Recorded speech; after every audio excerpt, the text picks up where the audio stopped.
Hi, everyone. Thank you so much for being here.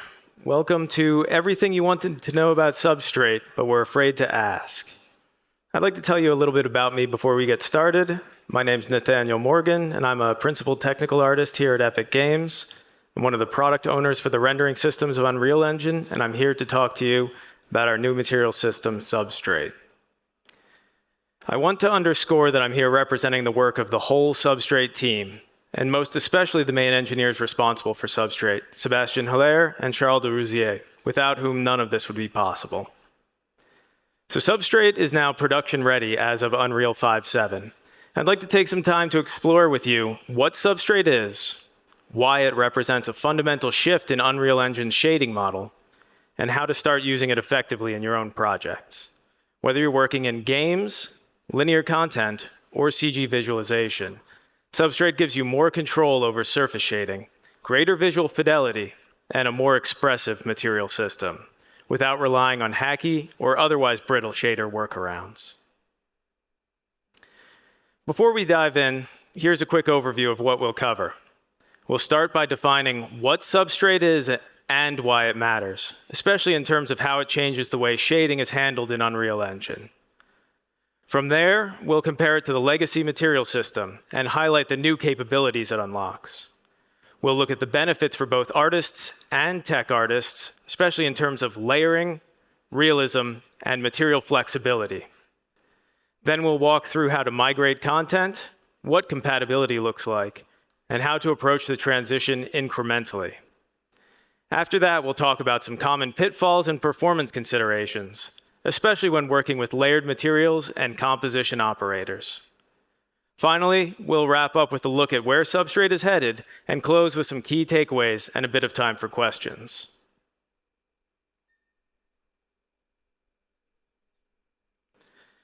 Substrate is a deep topic, so to make it approachable, we're going to explore it in layers. I'll start with the most intuitive level, what this means for artists, and then build towards how it works under the hood and what it changes in the rendering architecture. Put simply, Substrate is Unreal Engine's new material system, and it fundamentally changes how we think about shading. In legacy workflows, you had to pick a shading model like default lit or subsurface and hope it fit your use case. Substrate removes that restriction. It lets you directly blend in shading behaviors like fuzz, clear coat, or subsurface scattering without switching models or resorting to hacks. Take the image on this slide. It shows a complex material topology that would have been impossible in the old system. It blends a subsurface base with a metallic layer, which combines with a tinted clear coat, and finally, a variable thickness goo layer is drizzled on top. It's synthetic, yes, but there is similar layering in real use cases like sweat on skin or ice over rock. For artists, Substrate gives much more expressive control and helps materials behave more intuitively under lighting, especially for layered or physically rich surfaces. With legacy materials in Unreal, only one shading model could be active per pixel. That meant you had to choose. Do you want subsurface scattering, or do you want clear coat? You couldn't combine them freely. This limitation made it difficult to build complex or hybrid materials, especially when the surface needed to exhibit multiple shading behaviors. Substrate replaces that constraint with slabs, which are modular, physically parameterized building blocks that you define directly in the material graph.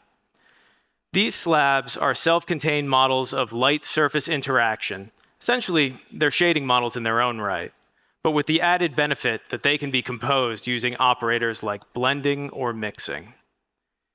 The expressive range of the simplest substrate materials is broad enough to recreate many previously custom or shader-hacked effects, such as oily skin, automotive paint, or fabrics with anisotropic highlights. In practical terms, Substrate allows developers to blend closures in an ad hoc fashion.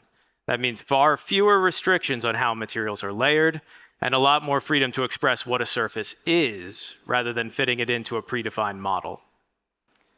We'll walk through a specific example of this kind of complex layering behavior in a later slide.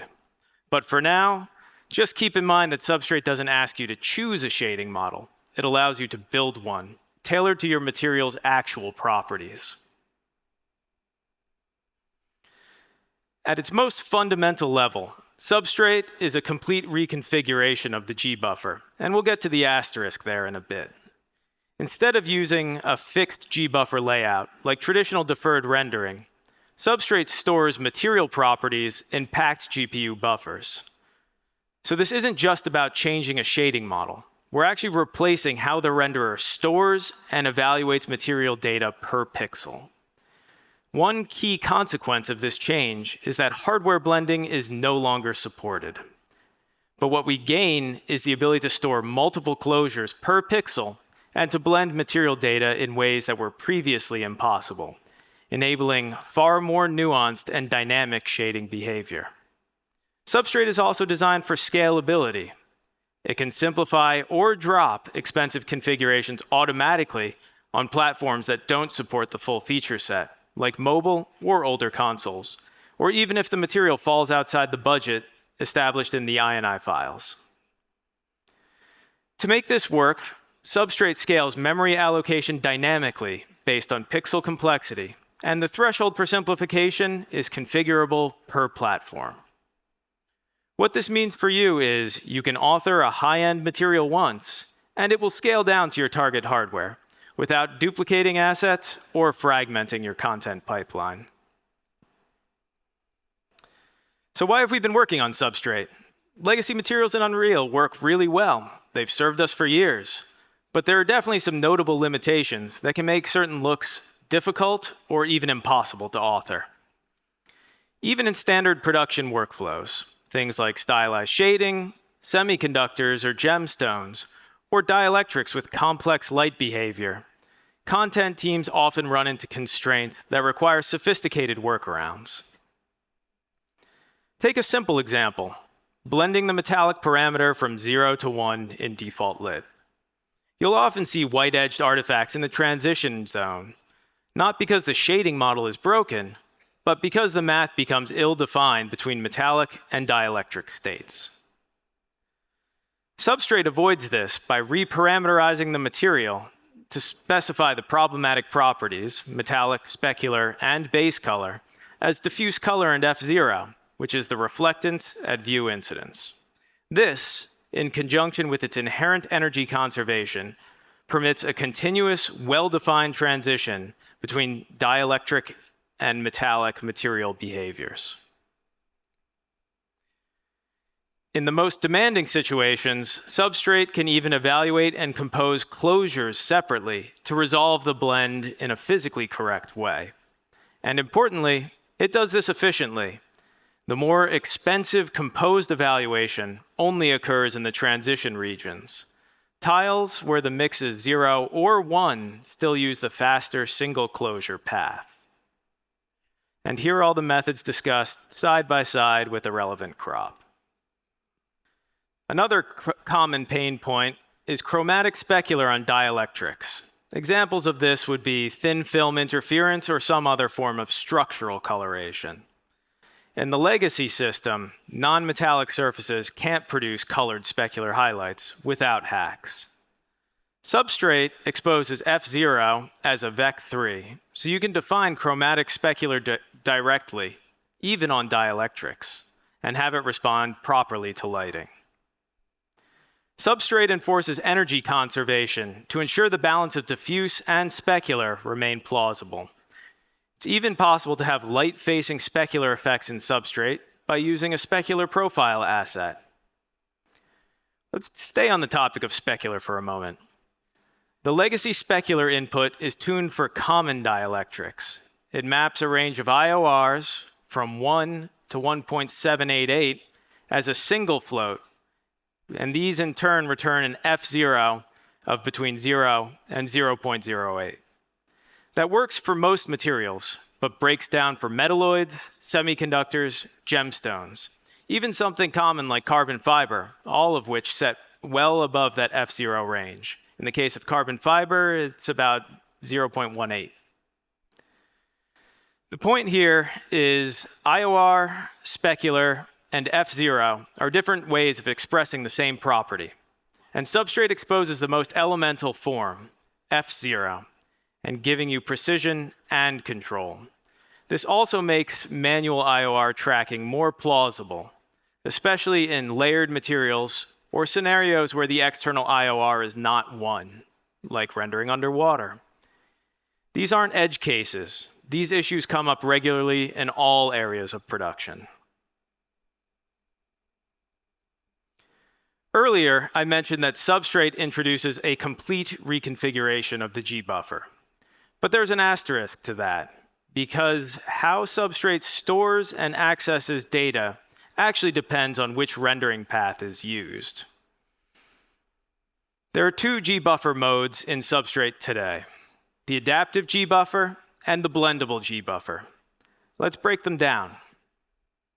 The Adaptive GBuffer is intended to be the new default for Shader Model 6 platforms and new projects targeting PC SM6, PlayStation 5, and the Xbox Series consoles. However, whether we enable this for all SM6 projects or just a subset of templates will depend on some data we're gathering right now during our ongoing performance testing leading up to the 5.7 release. The Adaptive GBuffer uses a set of bit-packed UAVs to encode Substrate data per pixel, and this enables all of Substrate's features, including closure blending and per-pixel material topology.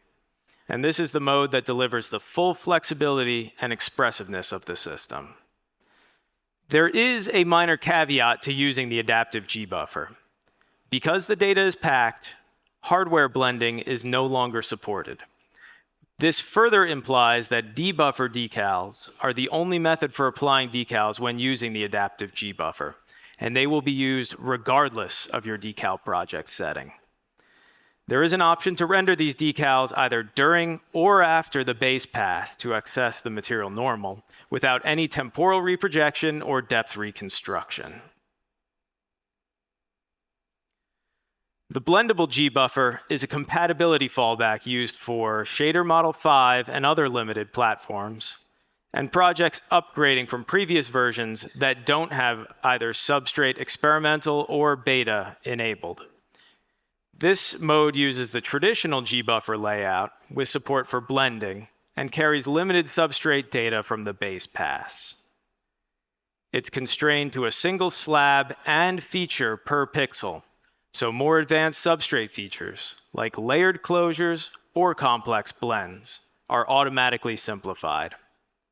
The list of used features is visible under the Material Editor's Substrate panel, which mentions all of the features used by the material and lists them in the order by which they will be downgraded.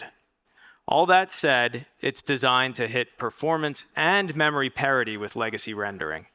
It's designed to hit a 60 FPS target, especially for previous gen consoles. It simplifies or strips unsupported Substrate features automatically, and it offers the current choice of decal methods, either blendable or debuffer decals. Using the Blendable GBuffer still benefits from the baseline Substrate improvements, but it doesn't support the full system behavior. This makes it a safe and low-risk compatibility layer, ideal for teams who want to gradually adopt Substrate without touching every material. So in short, Substrate materials scale across hardware, but their capabilities depend on the GBuffer mode in use. If you're on an SM6 capable platform, you can get everything that Substrate offers. But if you're in a lower end or legacy target, you still benefit from some of Substrate's core improvements, but within a simplified model. So, as I'd mentioned before, Substrate is now production ready, and as of Unreal 5.7, it's on by default in new projects. So when you open or upgrade an existing project, the engine will automatically configure itself to run with Substrate support. But it's important to understand what that actually means.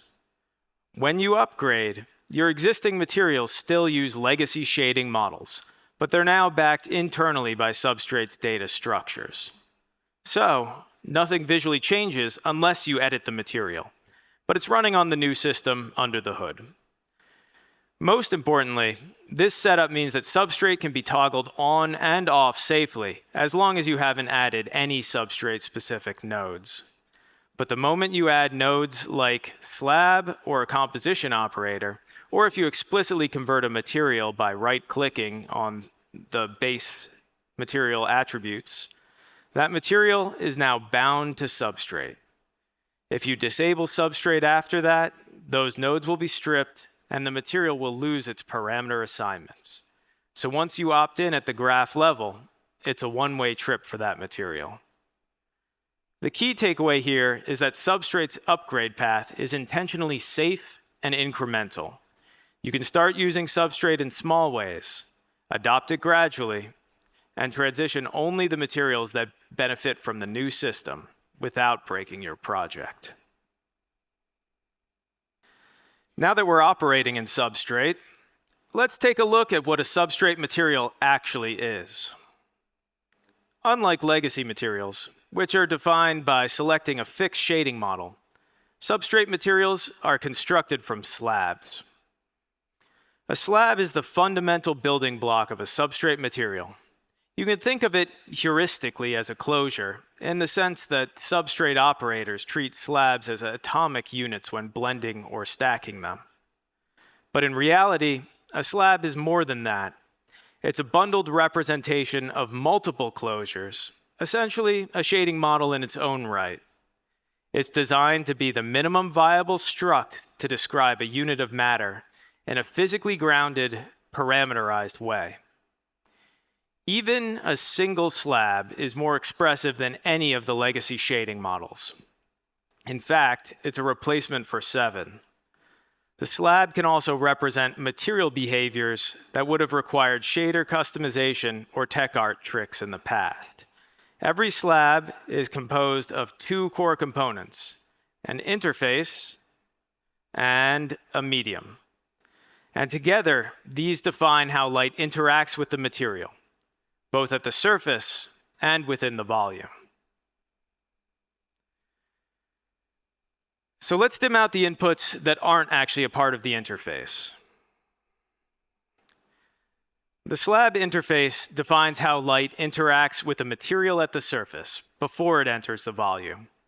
It's physically parameterized and built around 2 key attributes. F0, that is your reflectance at normal incidence to the camera, and roughness, which controls the spread of the highlight. Together, these describe what we would traditionally think of as the specular response of the material. One of the most important distinctions in substrate is that F0 is a color. That means that any material, not just metallics, can exhibit chromatic specular, including dielectrics like chitin and oxide or oil films. There's even a helper node to aid in generating a reasonable F0 and F90 for these materials. The interface is also energy conserving by design.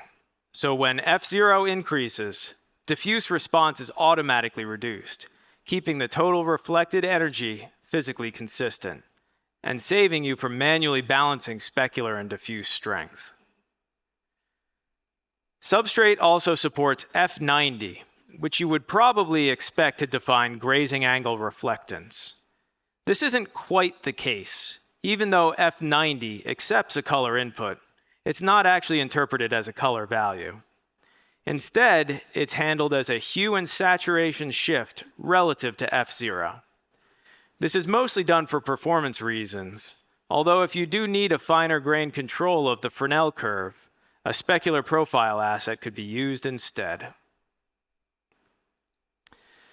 The interface also supports several opt-in features that allow you to build more complex light interactions when needed, including anisotropy, fuzz, secondary roughness, glints, specular profile, which is assigned to the slab directly, and rough refraction.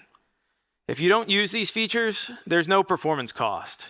The system is designed to be efficient by default. Now that we've looked at how the slab interface handles light at the surface, let's talk about the slab medium, which describes what happens beneath the surface. This part of the slab governs volumetric light transport, and it's what enables substrate to represent traditional diffuse surfaces, subsurface scattering, and translucent or semi-transparent materials. You can think of the medium as the internal makeup of a material. It determines how light scatters, absorbs, or otherwise moves through the volume. The medium is parameterized by diffuse albedo, which is the internal color of the volume, thickness, which is how deep light travels into the material, and mean free path, or MFP, which is the average distance light travels before scattering, which is another way of saying changing direction or energy. These parameters drive the scattered luminance for the slab, enabling realistic rendering of materials like skin, wax, or soft plastics. I'd also like to clarify a few key points about MFP. It's spatially varying, which means you can texture map it, unlike the traditional subsurface scattering profiles, which are held constant. It's unbounded, so an MFP of 0 means fully opaque, but extremely large values can simulate clear, low scattering media. Large MFP values do come with the caveat that on opaque materials, they can cause noisy or incorrect results, so they're best used with translucent materials. If you want to mimic the behavior of some legacy subsurface scattering properties, there is an enumeration on the slab that will let you toggle the various SSS types, which is wrap, diffusion, and volume. And if parameterizing the MFP directly is unintuitive, you can use the transmittance to mean free path helper to drive it in a more intuitive fashion. And here's another quick look back at the schematic view of the slab, with the parameters color-coded according to their component, as well as noting the order in which they are dropped during material simplification.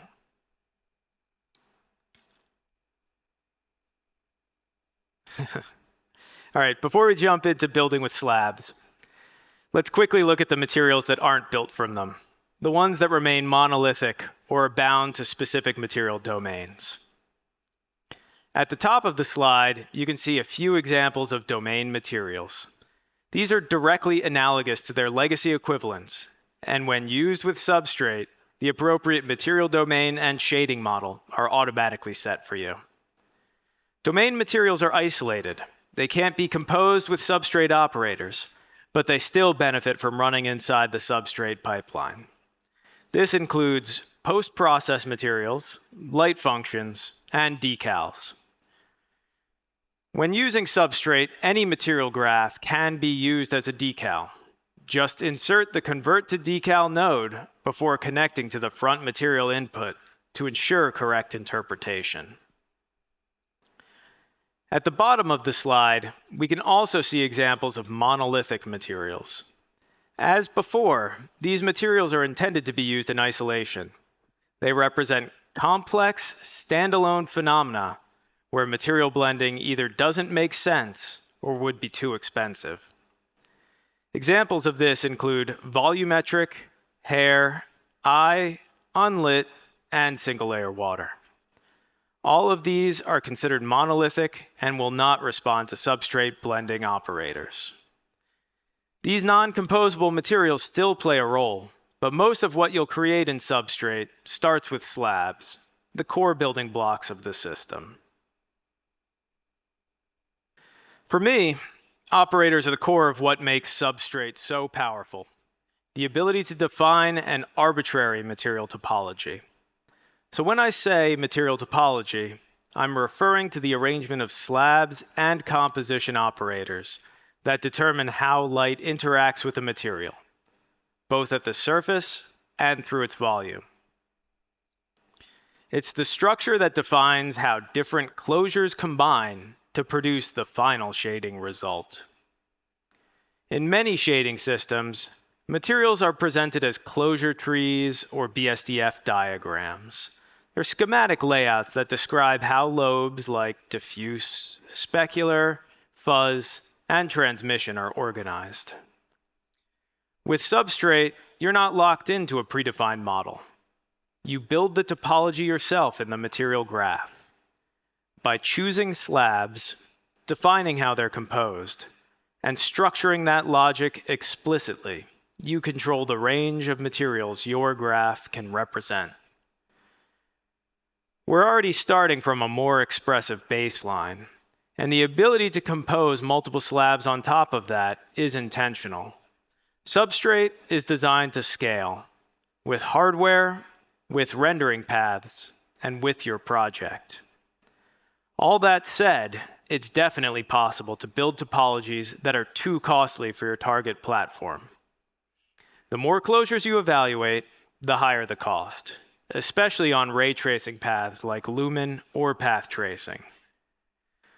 For lumen specifically, Substrate opts for the most performant behavior, even when hit lighting is enabled, by using the fully simplified material. However, it is still the case that all of the inputs need to be evaluated when generating that material. So while this flexibility is one of Substrate's greatest strengths, it needs to be used with care. Design your topologies intentionally, build what you need, and no more. And if you can get away with a single slab, do it. That's almost always going to be the most efficient option. We'll walk through the core composition operators next. Vertical coat, horizontal blend, add, coverage, and select, and look at how each contributes to material topology. Let's start with the vertical coat operator, one of Substrate's most powerful and unique features. This operator is used to represent physical layering, where one material fully or partially coats another. It simulates how light enters a top slab, interacts with it, so scatters, absorbs, or refracts, and then continues to the underlying slab. One important detail: for light to reach the lower slab, the top material must be transmissive. In practice, this means it needs a non-zero mean-free path. If the MFP is undefined or zero, the top layer is considered opaque and the base slab will not be evaluated. Two key parameters control the behavior here: mean-free path, which controls the color of the coat, and thickness, which controls how much light is lost to absorption. Together, these determine how much light makes it to the lower layer and how that light is filtered, tinted, or scattered along the way. This is the operator that allows Substrate to model things like layered scattering, where multiple slabs have different scattering properties, like some sophisticated skin shading models. Roughness modification, when the appropriate project setting is set, which involves applying a rough outer layer to soften the appearance of a glossy base. And chromatic attenuation, simulating color filtering through materials like resin, tinted water, or glass. What makes this operator stand out is that it supports stacking, so you can add multiple transmissive layers, and they'll interact with light in physically plausible ways. This is, in my view, one of the things that sets Substrate apart from nearly every other material system. The ability to handle complex coating behavior, for example, water on top of a clear-coated car paint, with mostly correct visual and physical results. Next up is the horizontal blend. This is the operator used for side-by-side transitions between slabs across a surface. It's probably easiest to think of this as a lerp or mix operation between materials. Horizontal blend takes two slabs and interpolates their shading result based on a blend input, which is typically a scalar, texture, or procedural mask. Here's the key performance detail. If the blend factor is 0 or 1, only one slab is evaluated. If the blend factor is non-unitary, meaning it falls between 0 and 1, both slabs are evaluated in full, and their outputs are interpolated. So the performance cost is tied to the size and complexity of the blend region. In particular, the tiles where that blend value is non-unitary. This makes horizontal blend generally cheaper than vertical coat, but still something to use thoughtfully, especially when you're blending large or complex slabs. This next group of operators is a little bit more specialized, and you won't reach for them nearly as often as vertical coat or horizontal blend, but they do fill in some important gaps. I'm going to say this up front. The add operator should generally not be used. It exists in Substrate mostly for completeness, but in most cases, it is more likely to cause problems than to solve them, primarily by breaking energy conservation. So what it does is really simple. It just adds together the results of two evaluated closures. That means that if you're summing their contributions directly post-evaluation, if both slabs are reflecting or scattering light, this will almost always result in more energy being reflected than hit the surface. The only physically accurate use case for add is when one of the materials is purely emissive. In that case, you're combining light emission from one closure with the reflective or transmissive response of another, and that's fine. But beyond that, it's nearly always a bad idea. So, unless you're working on a stylized effect or know exactly what you're doing, my advice is to avoid add entirely. The next operator up is coverage, and it works a little differently from others we've seen. Rather than blending or selecting between two slabs, coverage operates on a single slab and acts as a weighting function, controlling how much that slab contributes to the final material.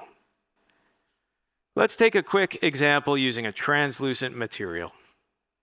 With Substrate, translucency allows independent control over chromatic surface response, transmittance, and coverage. In this case, we'll drive coverage with a height map. As you can see, the material only appears where the mask is non-zero, and partial coverage is respected smoothly, not discretely.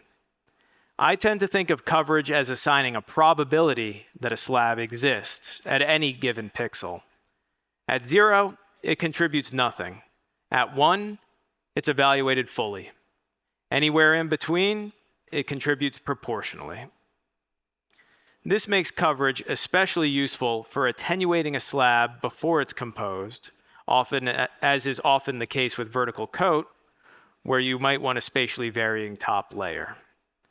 It's also useful in translucent materials where the coverage can provide masking or fading.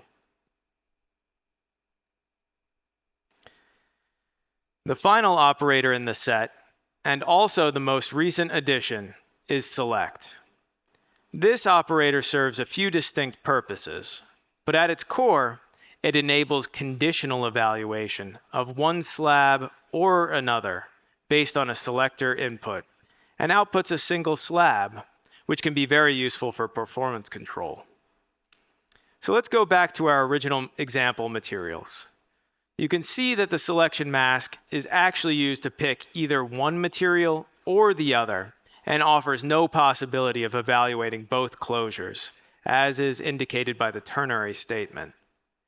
In plain language, the statement reads, if the selection mask is greater than a value of 0.5, return material B, else return material A. Select is especially useful when you need to switch between shading models that can't be blended traditionally. One way to do this is to use a dithered evaluation combined with temporal anti-aliasing to produce a perceptually smooth result, even though only one slab is evaluated per frame.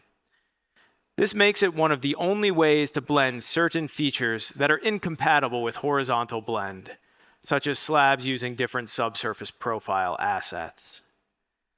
Together, these operators round out your material topology toolset, giving you more options for logic, optimization, and special case shading behaviors.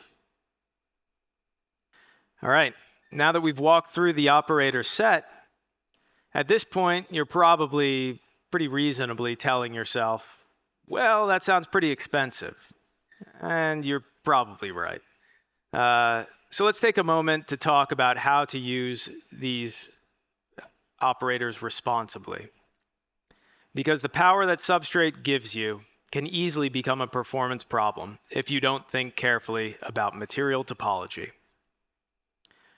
It's worth reminding ourselves that a single slab is already more expressive than anything in the legacy shading model. If you can get the result you want with one slab, use one. Only reach for composition when you're combining distinct surface behaviors that genuinely require it. And while this may seem obvious, I'd like to explicitly restate, minimizing the number of slabs and limiting the depth of your operator tree can make your material significantly more efficient. Most crucially, strive to use parameter blending on your operators wherever possible, as it's one of the most impactful optimizations available in Substrate. When enabled, this feature allows an operator to blend input parameters before evaluating the slab, instead of evaluating both slabs and blending the results. So you only evaluate one slab per pixel, dramatically reducing the total number of closure evaluations, and it doesn't count towards the 8 closure limit. Quickly glancing at the examples on this slide shows both the visual results of enforcing parameter blending and the effect on material topology. You can see in the material on the left that we're using a fully simplified topology, where all operators are using parameter blending. This gives us a good approximation of the final look while keeping the material as performant as possible. But you can see it's a rougher visual match compared to the full topology shown on the far right. The middle material represents a more balanced approach, a topology that better preserves the visual intent while still optimizing for performance. Here we've applied parameter blending strategically, in areas where it has the least visual impact, but still helps us meet performance goals. Now that we've seen how topology affects performance and visual fidelity, let's take a closer look at how parameter blending behaves in different operators. All operators in Substrate support parameter blending, but the visual impact varies depending on the operator. Let's start with horizontal blend, shown on the left. With parameter blending enabled, it produces results that are reasonably close to full evaluation. The transition remains smooth, and for most materials, it's a highly effective optimization. Now compare that to vertical coat, shown on the right. In this case, parameter blending changes the shading result much more noticeably. Since only one slab is evaluated per pixel, you lose layered light transport, including transmission, attenuation, and depth effects. To work around this, Substrate uses a heuristic approximation. It's efficient, but it's not physically correct. So if accuracy matters, you'll generally want to avoid parameter blending with the vertical coat. That said, on platforms that don't support multiple closures, or in performance-critical cases, this may be your only viable fallback. This behavior may also be previewed in the material editor using the Substrate panel. Lastly, keep in mind that parameter blending must be consistent throughout the graph. Once an operator uses it, all operators beneath it in the topology must also use it. So this isn't something you retrofit. You need to design for it from the outset. Before we wrap, I want to take a moment to talk about where this is all going, and why Substrate isn't just a new material model, but a foundation for where Unreal is headed long term. Substrate isn't just a shading upgrade, it's a conceptual shift in how we author materials.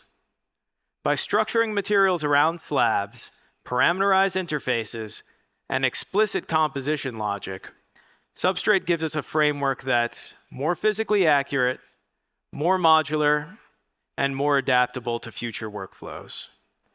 Substrate is designed to work across a wide range of rendering contexts, from mobile devices, high-end real-time applications, to offline path tracing.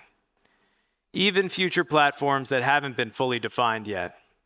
It's built to scale with hardware, with graph complexity, and with team workflows.